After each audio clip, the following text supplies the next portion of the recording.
Question है कि आपके पास एक पुली है, दो मासेस हैं, स्ट्रिंग के साथ अटैच्ड है, m2 बड़ा है m1 से। लास्ट टाइम हमने किया था ये क्वेश्चन और मैंने ये पूछा था कि इसमें इसकी एक्सेलरेशन क्या होगी। तो मैंने इसका फॉर्मूला आपको लिखवाया था। क्या फॉर्मूला था? बड़े वेट में से छोटा वेट क्या कर देना है, माइनस, डिवाइडेड बाय क्या कर देना है, टोटल मास। तो क्या ये स्टेप यहाँ तक क्लियर है? और हमने ये भी डिस्कस किया था टेंशन की वैल्यू इसमें 2m1 m2g divided by m1 plus m2। तो टेंशन की जो वैल्यू है वो यहाँ पर क्या होगी, टेंशन की वैल्यू, ये मैंने आपको फॉर्मूला लास्ट टाइम याद करवाया था। क्लियर है? और एक शॉर्टकट करवाया था कि इस पोर्शन में जो टेंशन होती है वो कितनी होती है, 2t। अगर ये t और t है तो ऊपर की टेंशन क्या हो जाती है, 2t। क्या स्टेप यहाँ तक क्लियर है? अगला क्वेश्चन लिखें प्लीज। नेक्स्ट क्वेश्चन है कि सपोज फिर से एक पुली है, स्ट्रिंग है, ये डायग्राम साथ साथ बनाएं प्लीज। एक स्ट्रिंग है, स्ट्रिंग का मास है, एक और मास है, एक और मास है, और पुली ऊपर सस्पेंडेड है कुछ ऐसे। तो इसमें इसका जो मास है ये 2 kg है, ये 5 kg है, ये 3 kg है, और गिवन ये पूरा सिस्टम नीचे आ रहा है, ये वाला ब्लॉक ऊपर जा रहा है with an acceleration of a। आपको एक्सेलरेशन a बतानी है और स्ट्रिंग्स में टेंशन बतानी है क्या होगी।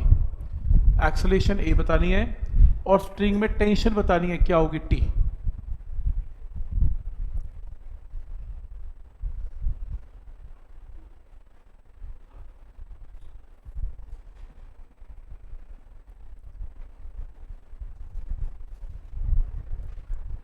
तो डायग्राम ड्रॉ करें। एक रस्सी में एक ही टेंशन होती है, टी एंड टी। अगर रस्सी चेंज हुई तो टेंशन टी डैश हो जाती है, सेम टेंशन नहीं रहती। तो रूल नंबर 1, जो पहली स्ट्रिंग है, मान लो ये स्ट्रिंग है, इसमें तो पुराना डायग्राम बनेगा, टी एंड टी। ये टी तो ये टी, ये हमने बनाया था लास्ट टाइम, ये भी टी और ये भी टी। क्या ये स्टेप यहां तक क्लियर है? ठीक है, ये तो पुराना डायग्राम है टी एंड टी वाला। नेक्स्ट है, इसके अंदर यहां जो डायग्राम, ये जो स्ट्रिंग देख रहे हो, यहां पर टेंशन वेरी करेगी, डिफरेंट हो जाएगी। तो क्या हो जाएगी, टी डैश। स्ट्रिंग चेंज हो गई, ब्लॉक्स चेंज हो गए, तो टेंशन भी चेंज हो गई। तो पहली स्ट्रिंग में टेंशन टी है और दूसरी स्ट्रिंग में टेंशन टी डैश है। ठीक है। वेट हमेशा कहां एक्ट करता है, वर्टिकली डाउनवर्ड। तो बनाते हैं, इसका वेट वर्टिकली डाउनवर्ड, इसका वेट वर्टिकली डाउनवर्ड, इसका वेट वर्टिकली डाउनवर्ड। इसका वेट कितना, 2g, इसका वेट कितना, 5g, इसका वेट कितना, 3g। बनाओ डायग्राम, एक एक वेक्टर एकदम क्लियर होने चाहिए। वेट हमेशा vertically downward, tension T and T, tension T dash and T dash.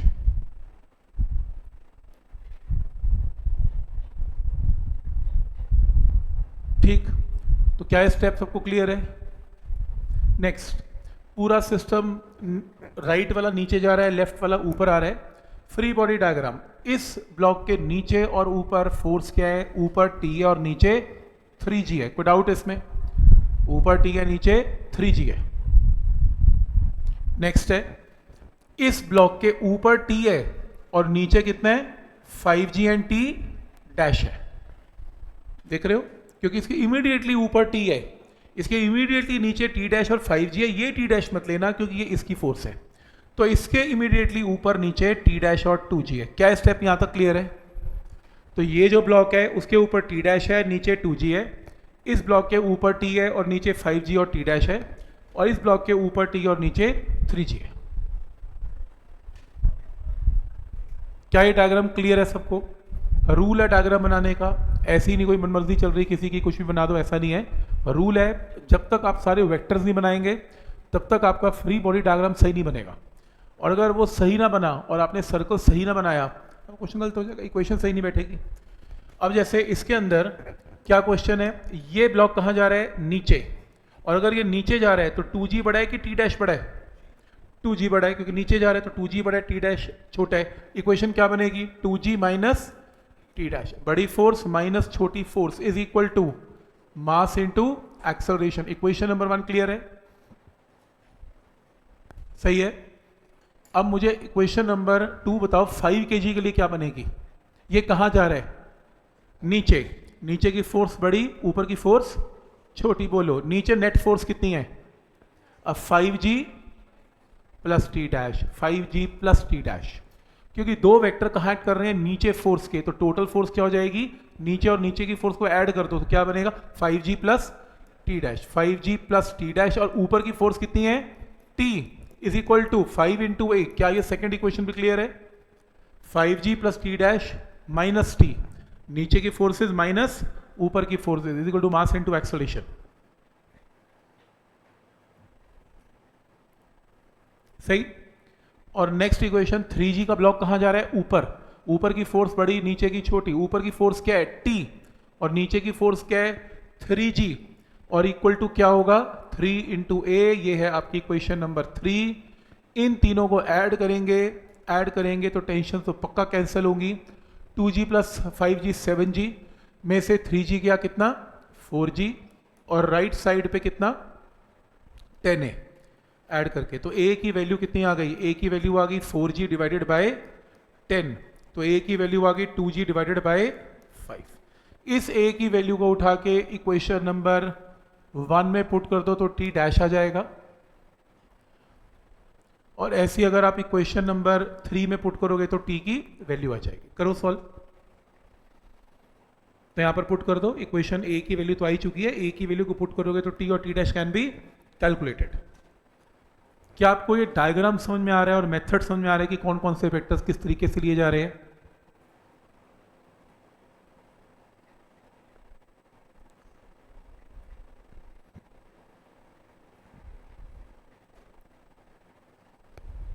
ठीक है।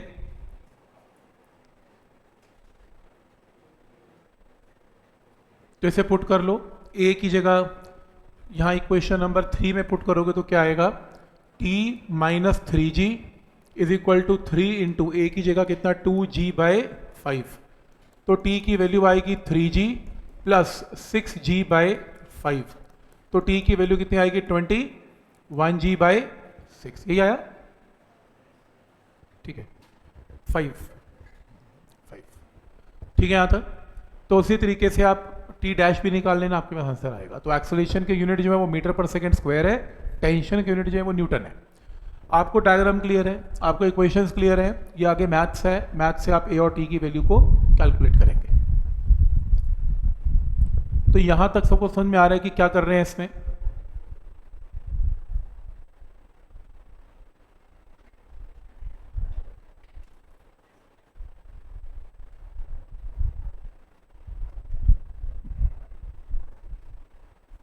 ठीक है, अपने हाथ से एक और क्वेश्चन सॉल्व करो। तो क्वेश्चन है, ये लो, ये बनाओ। ये आपके पास एक पुली है, ये मास है, ये एक ब्लॉक है, ये एक ब्लॉक है। जगह ज़्यादा छोड़ना है यहाँ पे ब्लॉक्स में, ताकि यहाँ डायग्राम थोड़ा ज़्यादा बनता है। तो यहाँ पर एक और ब्लॉक है। ये जो ब्लॉक है वो 7 kg का ब्लॉक है, ये 3 kg का ब्लॉक है, और ये 5 kg का ब्लॉक है। ये पूरा 5 kg का ब्लॉक और ये ऊपर जा रहा है, और पूरा सिस्टम नीचे आ रहा है विद एन एक्सेलरेशन ऑफ ए।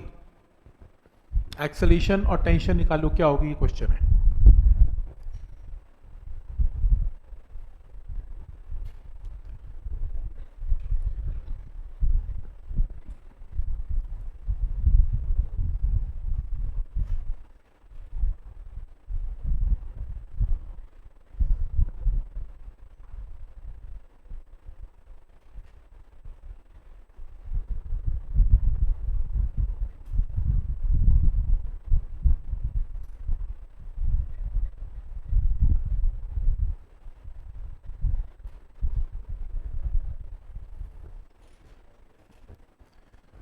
तो इस केस में सबसे पहला रूल, टेंशन ड्रॉ करना।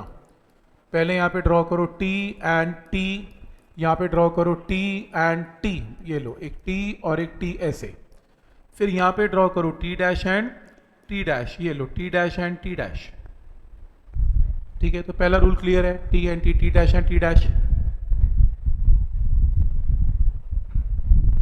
सेकेंड रूल है, आप इसमें इनका वेट ड्रॉ करो। इसका वेट कहाँ पर, नीचे, तो इसका जो वेट है कहाँ ड्रॉ करना है, वर्टिकली डाउनवर्ड्स। इसका वेट भी वर्टिकली डाउनवर्ड्स, इसका वेट भी वर्टिकली डाउनवर्ड्स। कितना वेट करना है 5G, इसका कितना करना है 7G, इसका कितना करना है 3G। ये लो, तो सारे फोर्सेस ड्रॉ कर लिया आपने। स्टेप क्लियर है यहाँ तक। अब फ्री बॉडी डायग्राम आइडेंटिफाई करो इसमें कि इसके इमीडिएटली ऊपर और नीचे की फोर्स ये रही। इस ब्लॉक के ऊपर T है और नीचे 7G दिख रहा है और T डैश दिख रहा है। इसके ऊपर T डैश दिख रहा है और नीचे 3G दिख रहा है। ठीक है यहाँ तक। तो इमीडिएटली ऊपर नीचे की फोर्सेस ड्रॉ हो गई। नेक्स्ट है इसमें 5 kg का ब्लॉक कहाँ जा रहा है, ऊपर। तो अगर 5 kg का ब्लॉक ऊपर जा रहा है तो ऊपर की फोर्स बड़ी और नीचे की छोटी, तो ऊपर की फोर्स माइनस नीचे की force is equal to mass into acceleration. क्या है, पॉइंट क्लियर है। ऊपर की फोर्स माइनस नीचे की force is mass into acceleration. फिर ये 7 kg का ब्लॉक कहाँ आ रहा है, नीचे। तो नीचे की फोर्सेस बड़ी हैं और ऊपर की छोटी है। नीचे की नेट फोर्स कितनी है 7G प्लस T डैश, और ऊपर की फोर्स कितनी है T इज 7 इंटू ए। और लास्ट है ये 3 kg नीचे आ रहा है, तो नीचे की फोर्स बड़ी है और ऊपर की फोर्स छोटी है, इज इक्वल टू 3 इंटू ए। ये लो, तो यहां से ये ऐड करेंगे तो क्या बनेगा 7G plus 3G 10G minus 5G कितना 5G इज इक्वल टू कितना 15 है। ए की वैल्यू कितनी आ गई, G डिवाइडेड बाय 3। ये क्या है, सही है। आप इस एक्सेलरेशन को यहां पुट कर दें तो इक्वेशन नंबर 1 से क्या बनेगा, T minus 5G is 5 into A की जगह G बाय 3। तो T की वैल्यू क्या आएगी 5G प्लस 5G बाय 3, और सॉल्व करके सिंप्लीफाई करके क्या आएगा इसमें 20G बाय 3। सिमिलरली नीचे की इक्वेशन या ऊपर की इक्वेशन पुट करके T dash can also be calculated. Method समझ में आ रहा है, हाथ चल रहा है एकदम। अगर मैं डायग्राम दूंगा बना लोगे, ठीक है। तो अगली बार क्लास के बाद टेस्ट है 15 मिनट का, मैं आपको एक क्वेश्चन दूंगा 2 लेक्चर में से, तो 3-4 क्वेश्चन दूंगा फ्री बॉडी डायग्राम, उनमें से ये भी होगा एक। तो बता देता हूँ पहले से, तैयारी करके आना। ऑब्वियसली यार मैं टाइम से पकड़ूंगा, मैं 15 दिन बाद थोड़ा देखूंगा अच्छा तेरे को फ्री बॉडी डायग्राम नहीं आए, चल तो एक काम करिए सुबह आ जियो। 15 दिन का डायग्राम कौन करवाएगा यार। अभी तो 2-3 लेक्चर हुए, अभी तो फिर भी बैठ के करवाए जा सकते हैं, तो पकड़ना तो है ही ना, कहाँ गड़बड़ हो रही है बोलो।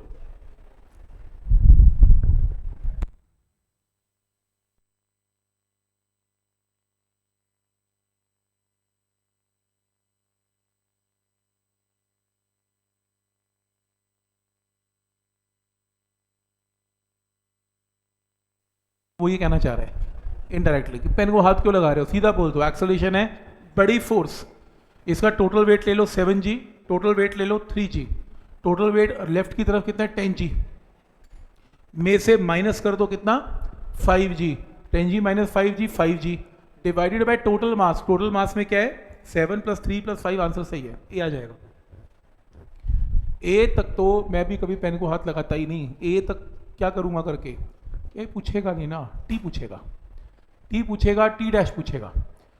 PYQ प्रीवियस ईयर क्वेश्चन में आपको एक क्वेश्चन मिलेगा जब प्रैक्टिस कर रहे होंगे, 1 2 एक और ब्लॉक लगा रखे उन लोगों ने, तो फिर tension T, T dash, T double dash, फिर एक और ही क्वेश्चन ट्राई करना, आपके प्रीवियस ईयर में मिलेगा, वहां से ट्राई कर लेना।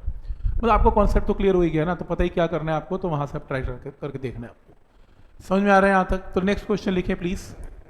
नेक्स्ट है, नेक्स्ट क्वेश्चन में ये ड्रॉ करें, 2 पुलीज बनाएं इकट्ठी, यहां पर एक मास लें, यहां पर एक मास लें, यहां पर एक मास लें, यहां पे मास बिल्कुल भी ना लें, ये मास M1 लें, ये मास M1 है, ये मास M2 है, ये फोर्स M2G है, और इसमें M2 M of 2 greater than M1 है।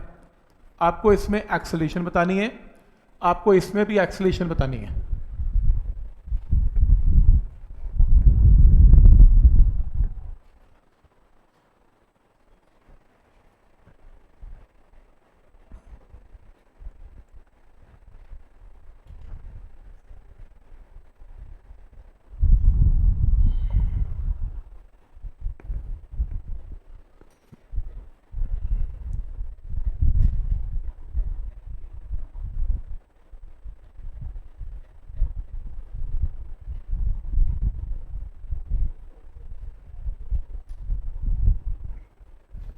एक क्वेश्चन का आंसर मैं दूंगा, दूसरे का आप दोगे। पहले पहले का मैं दूंगा। मैंने आपको एक्सेलरेशन इसकी वैल्यू बताई थी, बोलो शॉर्टकट क्या है?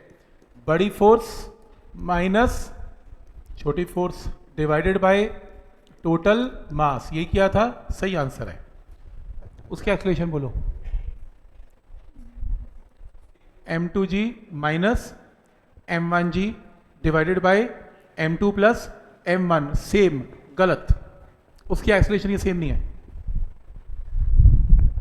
सेम होते ही तो यार मैं तुमसे क्वेश्चन ही क्यों पूछता? ये कंपटीशन में आया हुआ क्वेश्चन है, स्पेशली नीट के अंदर आया हुआ क्वेश्चन है ये। उन्होंने पूछा है एक्सेलरेशन मार्क करके बताओ क्या है इसमें, और उन्हें एक ऑप्शन सेम दिया भी हुआ है, वैसे गलत, कुछ और सोच के बताओ अब। पर आपको कहे यार इसमें फ़र्क क्या है? इसने भी तो वेट वही लगाया m2g, इसने भी फोर्स लगाई m2g, वेट भी तो फोर्स ही होती है, तो फर्क कहाँ है मुझे समझ में नहीं आ रहा। एक मास में फर्क है। बोलो फिर आंसर क्या होगा, दिख गया तो?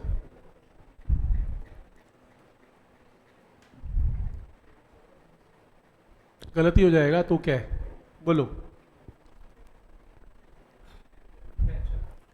एम वैल्यू बोलो, m2 m1 की नहीं, टेंशन चाहिए नहीं, एक्सप्लेनेशन चाहिए।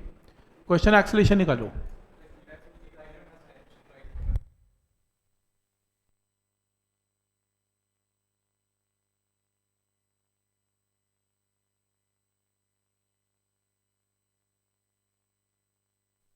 मैं फिर कह रहा हूं, उसमें और इसमें आपको फर्क नजर कहां आ रहा है तो बता दो।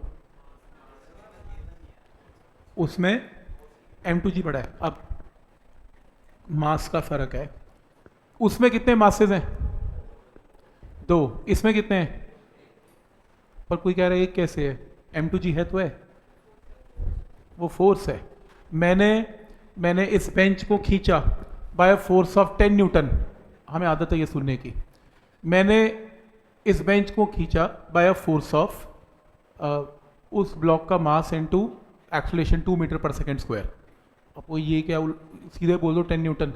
अब मैं मास को इनडायरेक्टली इन्वॉल्व किए जा रहा हूँ, मतलब m2 है थोड़ी ना, पर मैं ये कह रहा हूँ कि m2 ब्लॉक के इक्वलेंट जो वेट है उतनी मैंने फोर्स लगा दी, पर मैंने मास नहीं लगाया, मैंने सिर्फ फोर्स लगाई है। फोर्स लगाना, इसकी कोई numerical value 10 Newton, 20 Newton, 30 Newton होती होगी, पर मैंने 10, 20, 30 की जगह जानबूझ के आपको m2g दिया ताकि आप कंफ्यूज हो जाएं और आपको ऐसा लगे कि यहाँ पर मास लगा हुआ है m2। यहाँ पर मास लगा ही नहीं हुआ मेरी तरफ से, तो आप यहाँ पर 10 न्यूटन कर लें तब भी क्या दिक्कत है?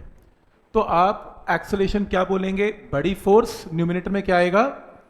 m2g minus m1g। इसमें तो कोई फर्क है ही नहीं, वेट फोर्सेस तो दोनों में एक्ट कर ही रही हैं, डिवाइडेड बाय टोटल मास। उसमें टोटल मास क्या था? m1 plus m2। इसमें कितना है? m1, तो सिर्फ m1 आएगा। लिखो आंसर। मास है ही नहीं तो लगाऊंगा कहाँ? बक्सा तो है ही नहीं m2 का, तो फिर डिवाइड किससे करूं? तो जब बॉक्स ही नहीं लगा हुआ तो डिवाइड करते हुए m2 लगेगा ही नहीं। टोटल मास कितना लगेगा? सिर्फ m1 लगेगा। फिर भी कई लोग कन्विंस नहीं हो पाते, वो देख नहीं पाते, वो कहते हैं यार ये क्या बात है, m2 लगा तो हुआ, फर्क क्या पड़ता है? मैं जाके फोर्स लगाऊं m2g या बॉक्स लगाई, फर्क क्या पड़ रहा है? आंसर सेम आना चाहिए। तो उन लोगों के लिए वो ऐसा देख लें, चलो उनके समझ में नहीं आई बात, चलो मान लिया कुछ लोगों के बात समझ में नहीं आई और उन्होंने कहा यार पता नहीं, मेरे को तो यही सिखाया है, draw a free body diagram. ठीक है, बना लो।